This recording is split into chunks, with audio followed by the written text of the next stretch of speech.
ലോകത്ത് ഏറ്റവും അപകടകാരിയായ ഭരണാധികാരിയായാണ് American president Donald Trump ഇപ്പോൾ ചിത്രീകരിക്കപ്പെടുന്നത്. കോമാളിയായി അമേരിക്കയെ മൊത്തത്തിൽ നാണം കെടുത്തിയ ട്രംപ് വെനസ്വേലൻ പ്രസിഡന്റിനെ തട്ടിക്കൊണ്ടുപോകാൻ നിർദ്ദേശം നൽകിയതിലൂടെയും ഗ്രീൻലാൻഡ് പിടിച്ചെടുക്കാൻ ശ്രമിക്കുന്നതിലൂടെയുമാണ് ഇപ്പോൾ അപകടകാരിയായിരിക്കുന്നത്. അമേരിക്കയെ പോലുള്ള ഒരു സാമ്പത്തിക സൈനിക ശക്തിയിൽ നിന്നും ലോകം ഒരിക്കലും പ്രതീക്ഷിക്കാത്ത നടപടികളാണിത്. ആ ട്രംപാണിപ്പോൾ ഇറാനെ പേടിപ്പിക്കാനായും ലോകത്തെ മുൾമുനയിൽ നിർത്താനുമായി കപ്പൽ പടയെ മിഡിൽ ഈസ്റ്റിലേക്ക് അയച്ചിരിക്കുന്നത്. അമേരിക്കൻ നാവികസേനയുടെ ഏറ്റവും ശക്തമായ നിമിറ്റ്സ് ക്ലാസ് സൂപ്പർ കാരിയറാണ് USS എബ്രഹാം ലിങ്കൺ. അതായത് കടലിലൂടെ ഒഴുകിവരുന്ന സൈനിക പടയാണിത്. ഈ യുദ്ധക്കപ്പലിനെ ആക്രമിച്ചാൽ അത് അമേരിക്കയിൽ ബോംബിടുന്നതിന് തുല്യമാണ്. ഇറാൻ പരമോന്നത നേതാവ് ആയത്തുള്ള അലി ഖമേനി ഇറാൻ സൈനിക കേന്ദ്രങ്ങൾ എന്നിവ ആസ്ഥാനമാക്കി ഒരു വലിയ ആക്രമണമാണ് ട്രംപ് പ്ലാൻ ചെയ്തിരിക്കുന്നത് എന്ന വാർത്തകൾക്ക് പിന്നാലെയാണ് USS എബ്രഹാം ലിങ്കൺ ഇറാന് തൊട്ടടുത്ത് എത്തിയിരിക്കുന്നത്. തങ്ങളുടെ സന്നാഹം കണ്ട് ഇറാൻ പേടിച്ച് വിരളുമെന്ന് വിശ്വസിച്ച അമേരിക്കൻ പ്രസിഡന്റ് ട്രംപിനാണ് പിഴച്ചിരിക്കുന്നത്. ഇറാനെതിരെ ഏതൊരാക്രമണം ഉണ്ടായാലും USS എബ്രഹാം ലിങ്കൺ മാത്രമല്ല, സകല അമേരിക്കൻ താവളങ്ങളും ചാരമാക്കാനാണ് ഇറാന്റെ പദ്ധതി. ഇതിനായി അവർ സകല സജ്ജീകരണങ്ങളും പൂർത്തിയാക്കി കഴിഞ്ഞതായാണ് ഇറാനിൽ നിന്നും വരുന്ന റിപ്പോർട്ടുകൾ സൂചിപ്പിക്കുന്നത്.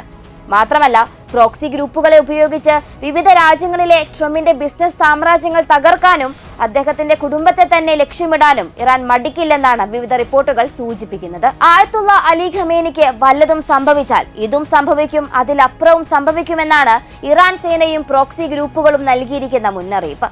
അങ്ങനെ സംഭവിച്ചാൽ ആദ്യം ഇറാന്റെ ലക്ഷ്യം USS എബ്രഹാം ലിങ്കൺ തന്നെ ആയിരിക്കും. ഈ യുദ്ധക്കപ്പൽ ഇറാൻ കടലിൽ മുക്കിയാൽ അതിനകത്തുള്ള ആയിരക്കണക്കിന് സൈനികരും കൊല്ലപ്പെടും. യുദ്ധവിമാനങ്ങളും കടലിൽ താഴും. ഖത്തറിലെയും ബഹ്റൈനിലെയും അമേരിക്കൻ താവളങ്ങളും ചാരമാകും.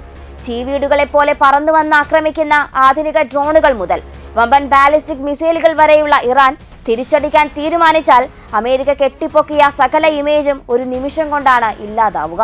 ഈ ഒരു അവസരത്തിനായാണ് ഇറാനും നിലവിൽ കാത്തിരിക്കുന്നത്. ലോകം ആഗ്രഹിക്കുന്നതും അമേരിക്കയുടെ വീഴ്ച തന്നെയാണ്. റഷ്യയുടെയും ഗൾഫ് രാജ്യങ്ങളുടെയും സമ്മർദ്ദ ഫലമായി പിന്നോട്ട് പോയിരുന്ന ട്രംപ് പെട്ടെന്നാണ് നിലപാട് മാറ്റി വിമാനവാഹിനി കപ്പലിനെ ഇറാൻ ലക്ഷ്യമിട്ട് അയച്ചിരുന്നത്. ഈ യുദ്ധക്കപ്പൽ നേരത്തെ ദക്ഷിണ ചൈന കടലിലാണ് അമേരിക്ക വിന്യസിച്ചിരുന്നത്.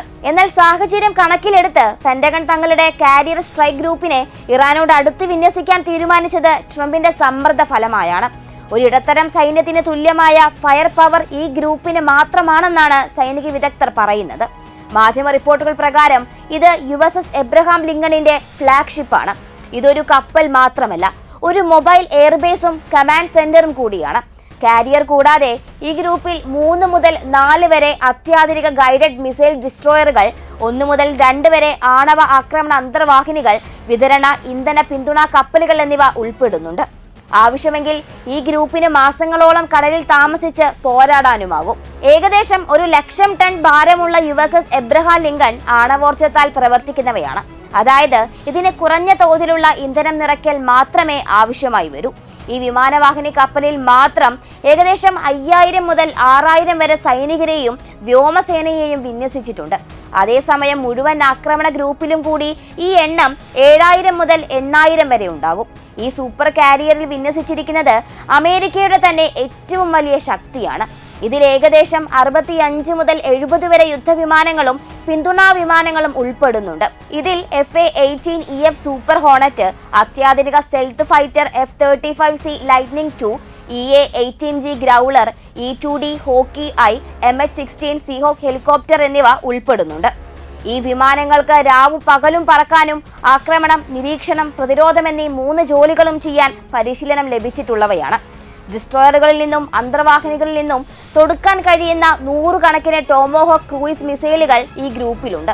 ഒരു കണക്കനുസരിച്ച് മുഴുവൻ ഗ്രൂപ്പിനും ഒരേ സമയം 500 മുതൽ 1000 വരെ ടൊമോഹോക്ക് മിസൈലുകൾ വിക്ഷേപിക്കാൻ കഴിയും. ഇതിനു പുറമെ വായുവിൽ നിന്ന് വായുവിലേക്കും വായുവിൽ നിന്ന് കരയിലേക്കും മിസൈലുകൾ, സ്മാർട്ട് ബോംബുകൾ, നൂതന വ്യോമ പ്രതിരോധ സംവിധാനങ്ങൾ എന്നിവ അതിനെ അഭേദ്യമാക്കുകയും തുളച്ചു കയറാൻ കഴിയാതിരിക്കുകയും ചെയ്യുന്നു.